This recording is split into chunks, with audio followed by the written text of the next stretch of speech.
ബാംഗ്ലൂരിലെത്തുന്ന മലയാളി വിദ്യാർത്ഥികൾ പെട്ടെന്ന് പണമുണ്ടാക്കുന്ന വഴിയുണ്ട്. പോലീസ് പിടികൂടിയവരുടെ അക്കൗണ്ടിൽ 1.3 കോടി രൂപ.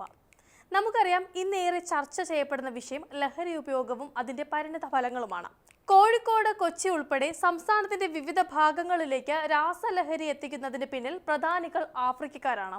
നൈജീരിയ, ടാൻസാനിയ തുടങ്ങിയ രാജ്യങ്ങളിലുള്ളവർക്ക് ലഹരിക്കടത്തിൽ മുഖ്യ പങ്കുണ്ട് എന്നാണ് പോലീസിന്റെ കണ്ടെത്തൽ. കഴിഞ്ഞ മാസം കോഴിക്കോട്ടെ ലഹരി വേട്ടയുമായി ബന്ധപ്പെട്ട അന്വേഷണത്തിലാണ് വിവരം ലഭിച്ചത്. ലഹരിക്കടത്തിന്റെ ഇടനിലക്കാരിൽ ഭൂരിഭാഗവും മലയാളി വിദ്യാർത്ഥികളാണ് എന്നതാണ് ഞെട്ടിക്കുന്ന മറ്റൊരു വസ്തുത. ആസൂത്രണം, വിൽപ്പനക്കടത്ത് തുടങ്ങി പല തലങ്ങളിലായാണ് ആഫ്രിക്കക്കാരുടെ പ്രവർത്തനം. കഴിഞ്ഞ മാസം പഞ്ചാബ് പക്വാര ലവ്ലി പ്രൊഫഷണൽ സർവകലാശാലയിലെ ബിടെക് വിദ്യാർത്ഥി കലഞ്ചന ഡേവിഡ് എൻഡമി, BBA വിദ്യാർത്ഥിനി മയോങ്ക അറ്റ്ക ഹരുണ എന്നിവരെ പഞ്ചാബിൽ നിന്നും കുന്ദമംഗലം പോലീസ് പിടികൂടിയിരുന്നു. രണ്ടുപേരുടെ അക്കൗണ്ടുകളിലായി 5 മാസത്തിനിടെ 1.3 കോടി രൂപ എത്തിയിരുന്നു. ബാംഗ്ലൂരിൽ നിന്നുള്ള ലഹരിക്കടത്തിന് നേതൃത്വം നൽകുന്നത് ബാംഗ്ലൂരിൽ സ്ഥിരതാമസമാക്കിയ നൈജീരിയക്കാരും മറ്റുമാണ്. ബാംഗ്ലൂരിലും ഡൽഹിയിലും ഇവർ താമസിക്കുന്ന കോളനികൾ വരെയുണ്ട്. ഫുട്ബോൾ ടീമുകളിൽ കളിക്കാനും പഠിക്കാനുമായി എത്തുന്നവർ തിരികെ പോകാറില്ല എന്നാണ് പോലീസ് പറയുന്നത്. വിസിറ്റിംഗ് വിസയിലാണ് വരികയെങ്കിലും കാലാവധി കഴിഞ്ഞും അനധികൃതമായി ഇവിടെ തുടരുകയാണ്.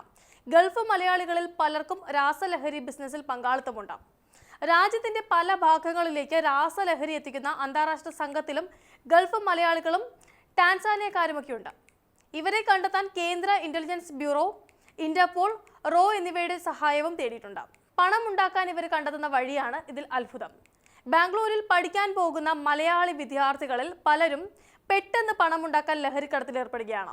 ഇടനിലക്കാരായും പ്രവർത്തിക്കുന്നുണ്ട് ഇവർ. പഠനം ഉപേക്ഷിച്ചും ചിലർ ലഹരി ഇടപാട് നടത്തുന്നു. എഞ്ചിനീയറിംഗ് വിദ്യാർത്ഥികളടക്കമുള്ള യുവാക്കൾ കാരിയർമാരാണ്. ഇവരിൽ ലഹരി ഉപയോഗിക്കുന്നവരും ഉപയോഗിക്കാത്തവരുമുണ്ട്. വിദേശത്തേക്കും കടന്നും ബ്രയാൻ. ഡേവിഡിന്റെ സുഹൃത്ത് ബ്രയാൻ എന്നയാൾക്കും കോഴിക്കോട്ടേക്കുള്ള ലഹരിക്കടത്തുമായി ബന്ധമുണ്ട് എന്നാണ് സംശയം. ഇയാൾ ഇന്ത്യക്ക് പുറത്തേക്ക് കടന്നു. ഇയാളുടെ പങ്കിനെ പറ്റി അന്വേഷണം ഇപ്പോഴും തുടരുകയാണ്. കുന്ദമംഗലം പോലീസിന് കിട്ടിയ വിവരങ്ങൾ കേന്ദ്ര ഇന്റലിജൻസ് ബ്യൂറോയ്ക്ക് കൈമാറിയിട്ടുണ്ട്.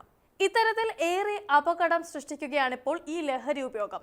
ഏറെ വിനാശം സൃഷ്ടിക്കുന്നു എന്നറിഞ്ഞിട്ടും യുവതലമുറ ഇതിനായി പായുകയാണ്. പോലീസും എക്സൈസും ഇതുമായി ബന്ധപ്പെട്ട മറ്റ് ഉന്നത അധികാരികളും ഓപ്പറേഷൻ ഡി ഹണ്ട് ഉൾപ്പെടെ ലഹരിക്ക് അടിമയായവരെ പിടികൂടാൻ രംഗത്ത് തന്നെയുണ്ട്. ഇപ്പോൾ സർക്കാരിന്റെ ഭാഗത്തു നിന്നും ഈ കാര്യത്തിൽ മികച്ച സഹകരണങ്ങളുമുണ്ട്. കേരളത്തിൽ എടുക്കുകയാണെങ്കിൽ ദിനം പ്രതി ലഹരി ഉപയോഗം കുതിക്കുക തന്നെയാണ്. വരും വരായികകൾ ഒന്നും തന്നെ ഓർക്കാതെയാണ് ഇത് ഉപയോഗിക്കാനും കച്ചവടം ചെയ്യാനുമൊക്കെ ഓരോരുത്തരും ഇറങ്ങിത്തിരിക്കുന്നത്. കേരളത്തിലെ ഓരോ മനുഷ്യനെയും പൂർണ്ണമായും ലഹരി ഉപയോഗിക്കുന്നതിൽ നിന്നും പിന്തിരിപ്പിക്കുക, ഒരു ലഹരി വിമുക്ത കേരളം സൃഷ്ടിക്കുക, ഈ ലക്ഷ്യം സാക്ഷാത്കരിക്കാൻ നാം ഓരോരുത്തരും പ്രതിജ്ഞാബദ്ധരാണ്. ഇതിനായി പോരാടുക എന്നത് ഓരോ വ്യക്തിക്കും സമൂഹത്തിനോടുള്ള കടമയുമാണ്. ഇതിനായിട്ട് സർക്കാർ ആസൂത്രണം ചെയ്തിട്ടുള്ള പദ്ധതികളിൽ നാം പങ്കാളികളാകുക എന്നതാണ് നമ്മുടെ ഉത്തരവാദിത്വവും.